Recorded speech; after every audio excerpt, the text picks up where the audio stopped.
think what's important, and you did a tremendous job of talking about my mentor, John C. Maxwell. And what's so unique and amazing about John C. Maxwell is he was just one of those people that, God just chose and said, you know what, I'm going to do something so big in your life that the magnitude of the message that you will have will impact the world. And if you would have, asked him that when he was, 16 years old, he wouldn't have had a clue. But what's so amazing about him is he has created a legacy of leadership. And he is someone that started in the ministry. He spent 25 years in the ministry, and he would go and he would figure out, what am I going to do with this church? How am I going to grow this church? And then what he found is that people were starting seeking him out and saying, hey, you need to come speak here, and you need to speak here. And he's like, wait, but I'm a preacher. What am I going to do at these places? And through that message, he started thinking, okay, I'm talking to a secular world that may not necessarily understand God and what God is and not know him at the level that I do, but I'm going to share my leadership principles that I've learned. And so I tell you guys that to prepare you for my message, and you're going to hear faith in my message, and it's hard for me not to talk about faith. And I'll tell you that because in all of our lives, we've experienced loss at different levels. If it's, losing a grandparent, if it's losing a home, you experience loss. And what I find has gotten me through loss is finding, something bigger than me, and that's my faith. And so if for any of you guys you're offended by, okay, there's no God, okay, I respect that. But know that no matter where you are in life, at some point you're going to reach a level that is going to be so deep that you're going to look up to the sky and you are going to say, you know what? I need something bigger than me to get me out of that. And my hope is that you'll pull on that and know that the reason that you're being led to find that is because there is an existence of something bigger than you. And again, it could be whatever it is for you, but for me, it has truly been my faith. To tell you a little bit about my story, I grew up, I am the daughter in a family of 4. I have 3 brothers, and my mom was a single parent. And what's so unique about my story is I truly appreciate where I am at today. I was actually born in Mexico City, and at the age of 6 years old, my mom, with her 4 little kids, I had a little brother, he was a baby, born 1979, she made the decision to leave her country. My father was so abusive and into drugs that she said, you know what, I can't do this anymore. So here's my mom, 4 young children, and she calls her sister up and says, hey, I just don't know what to do anymore. If I stay, he's going to kill me. And I can't even imagine today as an empowered woman what that felt like. But I will tell you that the decision that she made that day to bring her children to this country has changed my life. And my hope is that one day, just like Mr. Maxwell, I'll have the opportunity to change people in such a way that they'll be able to be satisfied with who they are and use their voice and their message to reach other people. My mom immigrated to the States. I was 6 years old. I started in 1st grade. Didn't know the language, didn't know anything. But guess what? There was something that was so beautiful about this country. All of a sudden, I go to school, and these teachers, they love me. They care about me. I wasn't used to that. Even though at 6 years old, you know that. I didn't understand the language. I remember one of my favorite teachers, Miss Marion, is sitting there, and I was so nervous because I'd sit in class all day, and I'd chew on my shirt. And, all she would do is come to me and, it's okay, honey. Because she knew that there was something within me that wasn't at peace. And just through nurturing and loving me, I was able to come out of my shell. And I can honestly tell you that from that moment in elementary school, I knew that there was something unique, something special about me. I was the kid who had those proud papers that my mom would put on the refrigerator. And look, Mom, here's the egg. Because I needed that reward to be able to say, hey, I'm doing a good job. And I needed to be able to please her.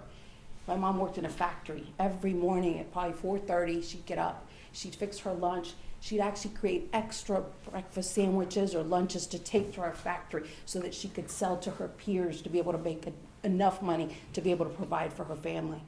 And I got to learn and grow and see all of that. And so here this woman who just was amazing would pour into me, take me to church, dress me in these silly outfits. We would actually be laughed at because she would wear and you guys, this was 70s and 80s, the big bows. You guys remember those silky shirts? And she'd find me one. And so we'd walk around church and we'd look like little twins. And I'm like, Mom, what are you doing?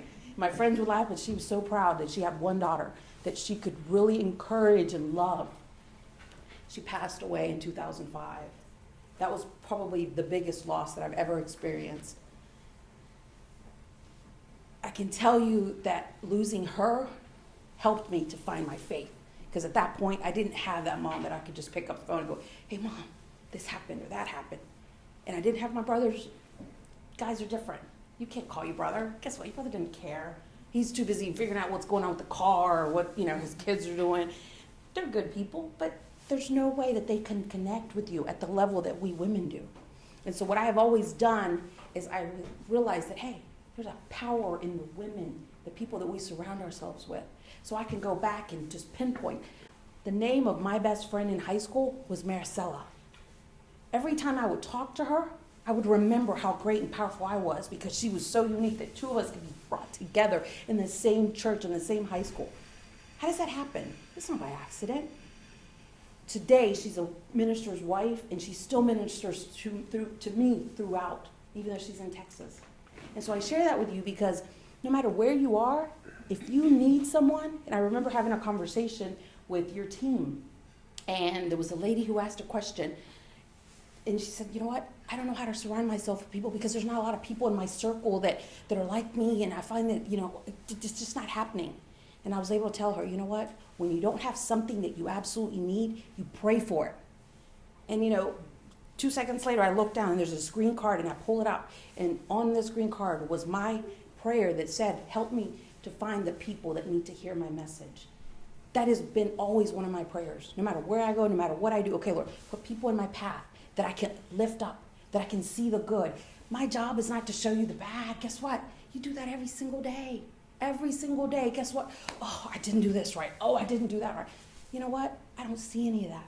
All I see is the goodness that you were created to be. There is nothing but absolute beauty within you. If you take the time to acknowledge that. Your kids, there is no love like your kids have for you. You are God to them. They see that pure, that gorgeous stuff that God made within you. Your spouse, you think about when you first met them, what do they see? They literally transform their entire lives to be with you, to complement you, to make you who you are today. Because there's something so deep within you that is just absolutely amazing. My hope is that today you will find that and be renewed in that. Goals are so important to me. And I'm not the type of person that has this cute little planner and I buy that every year, like clockwork. I actually give it to my best friends because my intent is always to have those goals. But I will tell you that within those goals create something totally unique. And every year, just like people do New Year's resolutions, I think about, okay, where am I today in life and what is it that I want to accomplish? For me, the vision of a goal is so critical. And I see that within all of you. My friend Janie, as she's sitting out there, I see the transformation that she has personally had. This week, I reached out to her and said, hey, why are you doing this 21-day challenge? You look amazing. You look awesome. Like, help me understand. You know what? She has a vision of where she wants her life to be. And I didn't do it in a bad way, but I'm like, I wanted to encourage her. But for her, there's something bigger. Because at some point, she's going to get so good at doing these challenges that she's going to create her own group of women that she's going to attract and she's going to transform their lives. You guys see them. They're your best friends. They struggle with their weight. They struggle with that they're not good enough. And if it starts with someone taking the time to care enough about them, to show them. She creates a vision for them. And that's what she's done for me. And I could say that about all of you guys that I know. So for me, the first thing you want to do when you're creating a goal, what vision do you have for me? Today, I'm standing here because I had a vision a year and a half ago. I own Dickies and I'm sitting in the restaurant. And any of you guys that have ever owned a restaurant or know anyone who owns a restaurant, there is no glamour in that, okay? Most days I look like and I smell like a barbecue pit, okay? I didn't go to, college and I don't have a master's degree to smell like a barbecue pit. But guess what? At that point in my life, I recognized that, hey, there's humility. And there was a vision as I'm sitting in the back washing dishes going, well, can they make a soap that is stronger to kill this grease? Because, grease is yummy, but it's very hard. It's very hard to manage. So my vision was, okay, you know what? This is where I'm at today. But in reality, my vision is to transform lives, to help women, empower them to be able to do things that they need to do. So you'll see when I'm not a PowerPoint gal, I spent 15 years in corporate, and I was a stuffy gal, and I had handouts. I was like, you know what? I'm done with that. Today, the most important thing for me is, are my kids taken care of? Are my family, are they happy? Did we bring their special book or their special iPad? All that stuff. That's what's important to me. So the vision of who I am today is this woman who is going to take the time to hopefully build within you what you already know you have that you may have forgotten. All right? So law number one is you're thinking about setting your goals. What vision do you have for your life? It's okay to dream, and we talked a lot about that. Really think through, where do you want to be? And we all do it, but do we actually take the time to articulate that? There is something unique and special when you manifest it in writing. And again, it may look like whatever, it doesn't matter, it can be on a paper towel, but manifest your vision in your dreams in writing. The simple act of you taking the time to document that, create something that's unique and powerful, unlike, oh, it's in my mind. What else is in your mind? Did I pay the light bill? Did I clean the fish tank? Guys, this is important, that vision.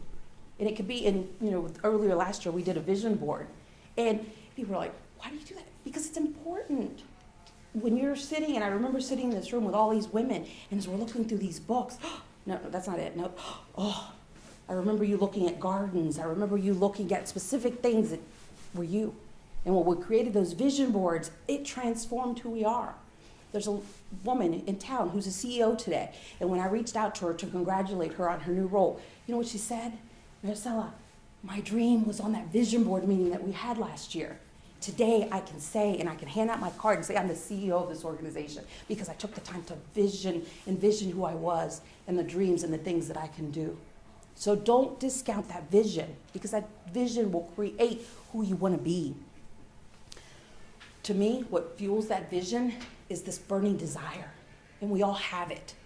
We may squish it and we might, guess what? The burning desire is there. You know, if it's the children that you help, if it's the work that you do in your couples, whatever it may be, that burning desire is there. You can't turn it off. And sometimes you may not, especially for me, oh, I'm just gonna go do barbecue because you know what, that's easy. But the burning desire stays, and you're like, oh, well, what if? Mr. Maxwell, his books kept coming into my awareness, and I'm like, okay. And then one day, just out of the blue, I say, hey, become a John Maxwell certified speaker, trainer, and coach. What's that about? Oh, I don't want to do that. And then guess what? A few weeks later, here it is again. I'm like, Mr. Maxwell, I really like you, but can you just go away? I do not need to invest thousands and thousands of dollars in time into doing this thing. But it wouldn't go away. Here's a platform that you can create to transform people's lives. And I'll use transformation a lot because that's what I truly want to do. And it's not because what you have today is not any good. It's not because, no, it's because I want you to be better. I want you to be that gal who gets out of the car, and guess what? When you breathe, when you look around, you're different. Why? Because all of a sudden you're living life by your rules, not other people's. You're not, and you guys see them. You see them every day. They're dropping their kids off. Oh, look, don't you just want to hug them and it's going to be okay? I want you to be that mom. I want you to be the one, hey, guess what? The kids are going to grow up and they're not having diapers anymore. It's okay. They're going to go away to college, and now I got to figure out what I'm going to do with that yellow furniture that's in the room that used to belong to me.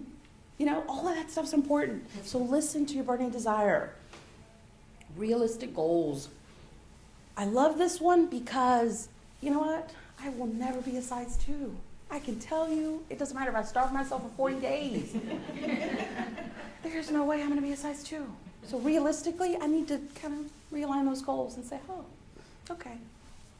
What realistically could I do? You know what? Could I get away with another 10 pounds? And then guess what? I'd be happy. I used to be 250 pounds. I don't tell that a lot to people, and I usually only do skinny, pictures on Facebook. But I struggled for many years.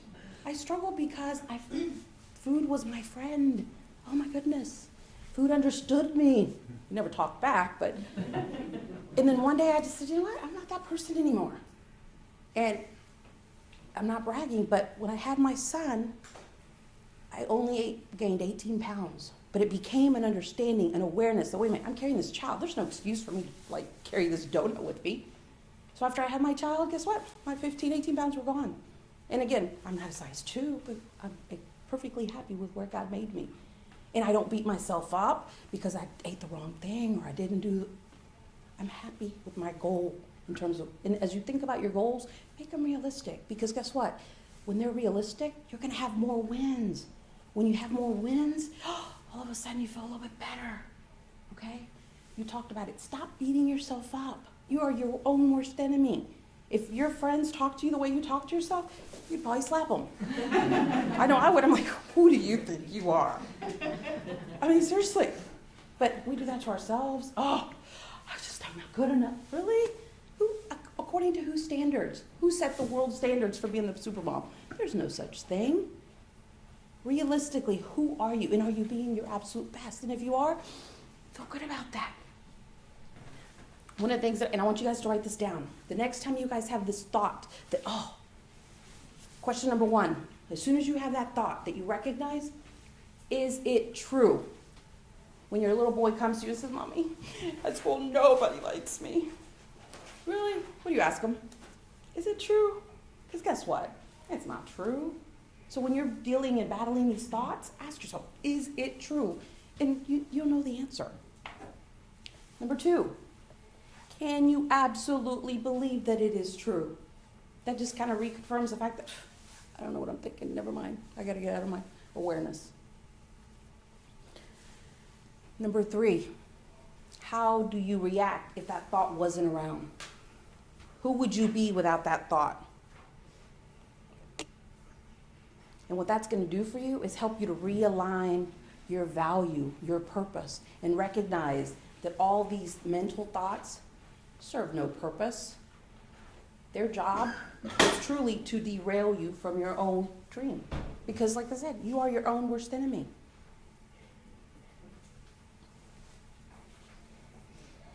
If you guys are interested, we'll send you guys, there's a lady who does the specific, it's called The Work, and she deals with nothing more than just mental things. It's called The Work by Byron Katie. And I love her work because she transformed me. Because for years, as I'm, doing whatever, I was like, and I would battle this stuff. And I said, no, none of it's true.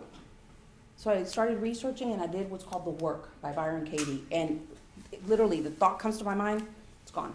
Because it's not true. 99% of the time, those thoughts aren't true. It's not that your friends don't like you. It's not that they don't want to call you back. It's just they got busy. We all get busy. Guess what? When my kids come in the room, I forget about the world. And it doesn't mean that you're not important. It just means I didn't have time because I was prioritizing on something different. Number 4, commitment. Why is commitment important? Anybody want to help me out there? Why is commitment important when it comes to goals? Follow through? What else? Or you won't achieve them.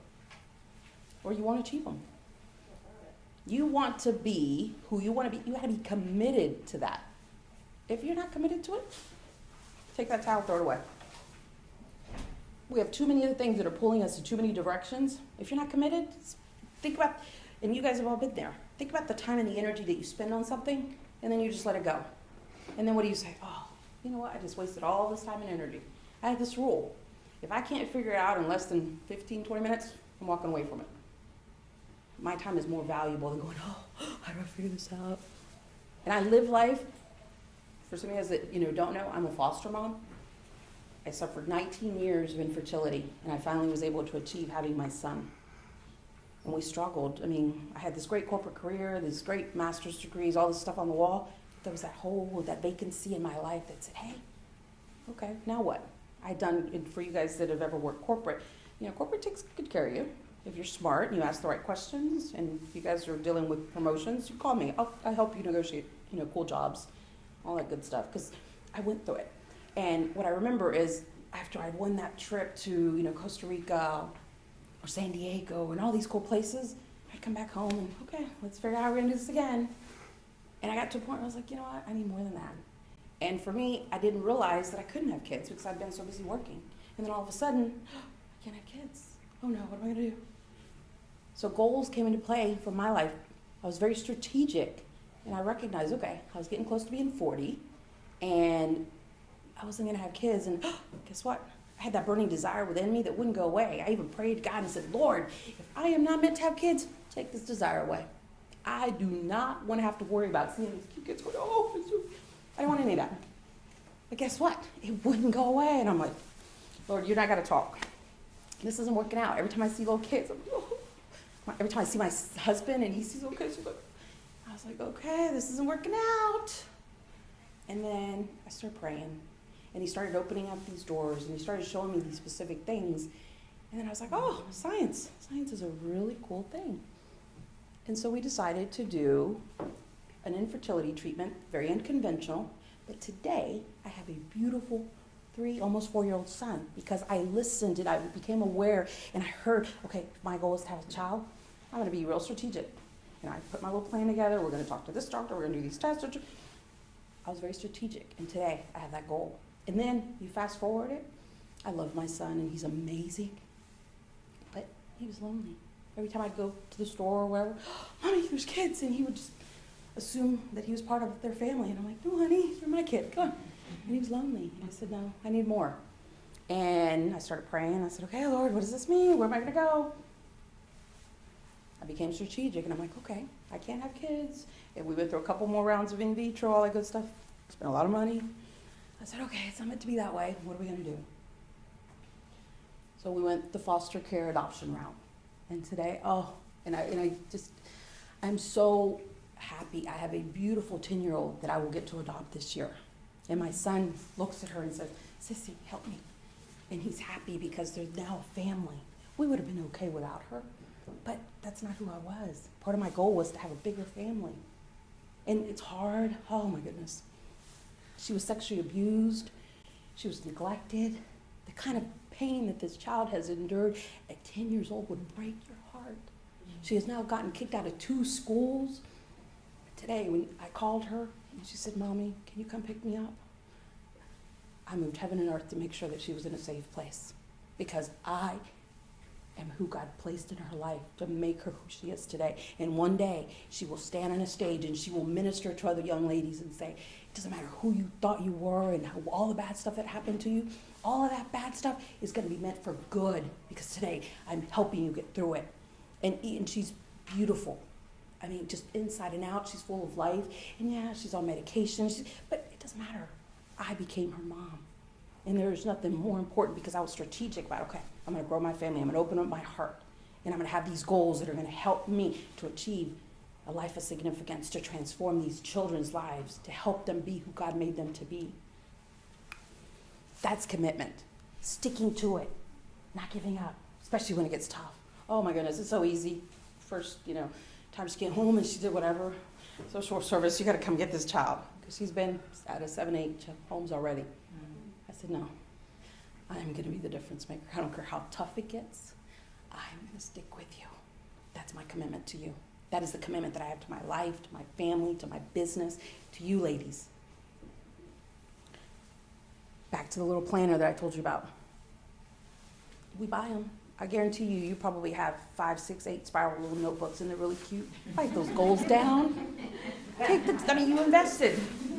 Write those little goals down. And it doesn't have to be January. It could be October. It could be February. Write those goals down. Listen to your heart. Listen to who you are. Actually take the moment to go, you know what, where would I like to be? And it could just be, and I did this with Michelle. She had a challenge about a crock pot. I wrote down that, I was going to cook more meals.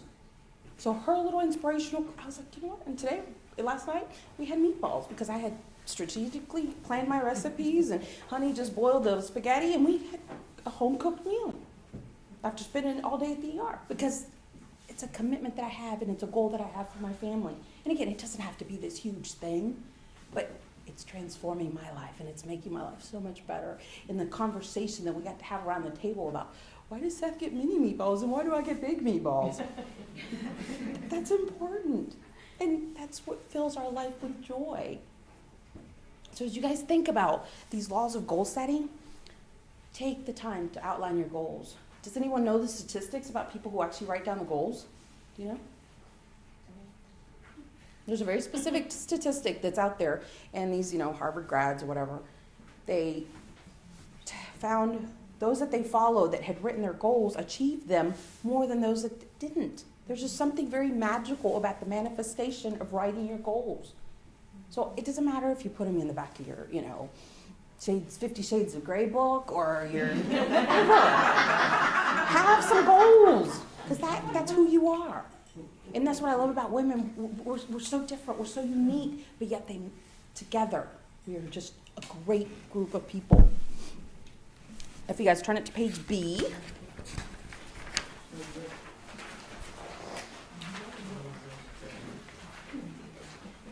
Here's an example of how and it's the Maxwell philosophy in terms of how you outline your goals.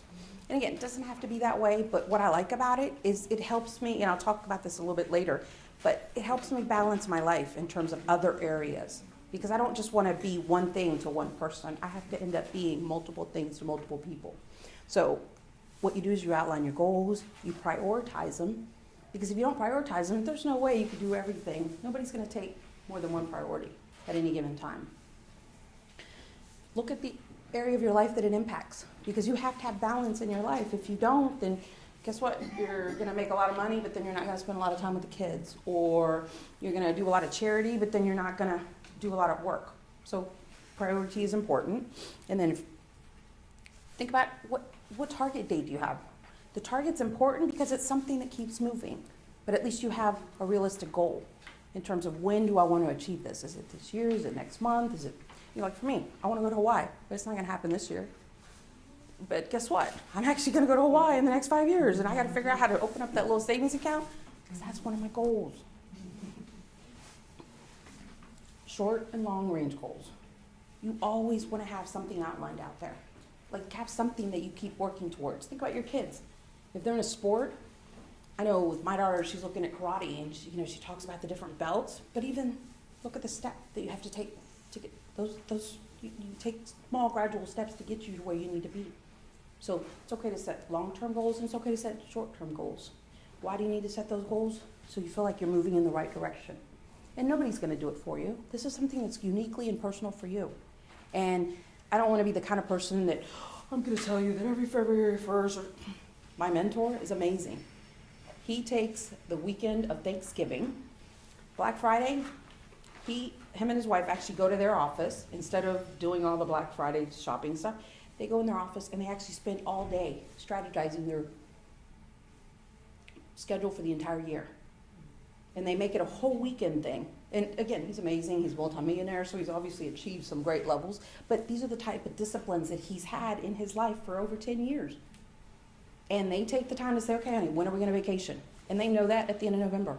And they book it, again, get the best flight deals, get the best hotels. They're so committed to having a good life that they do what it takes. He's like, you know what, I can pay somebody to go and stand in line for me. He knows exactly, and he's the guy that, guess what, he leaves work every day at 3:30 so he can go pick up his kids. But what does he do? He takes the discipline and the commitment to make his life what he wants it to be. Because he's like, I get one shot. He's actually got a grown son. And he's like, I didn't get to do that with him because I didn't have the maturity and the understanding. But now that I have it today, my life is significantly different. So take the time to invest in yourself and do what you need to do to help move your family forward. You own it. As much as you want your husband or your significant other to, they just think differently. They're built differently. I know for a fact that if I don't come up with a cool agenda and I say, hey, we're going to do this, this, and this, we're just going to sit at home and clean and watch dishes or whatever, watch TV. You have to be the strategic one. And it helps me because then guess what? I'm able to achieve all those things that I want to in my life. This is an example of a worksheet. It doesn't have to be what you use, but what I like about it, it forces you to actually work through the roadblocks that exist when you're creating goals. Anybody want to read step 1 for me? Identify your goal. Specific, measurable, attainable, and realistic. Number 2? Benefits from achieving this goal and or losses to avoid. Number 3? Possible obstacles, possible solutions. 4? Skills or knowledge needed to reach this goal. Number 5? Individuals, groups, and or organizations to work with to reach this goal. Number 6?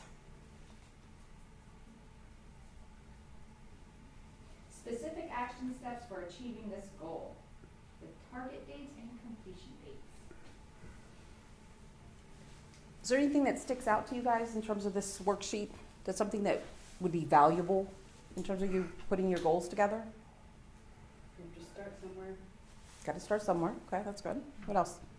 I've seen a lot of different goal sheets over my training years and experience, and this is the first one I've seen that actually lists out possible obstacles and possible solutions.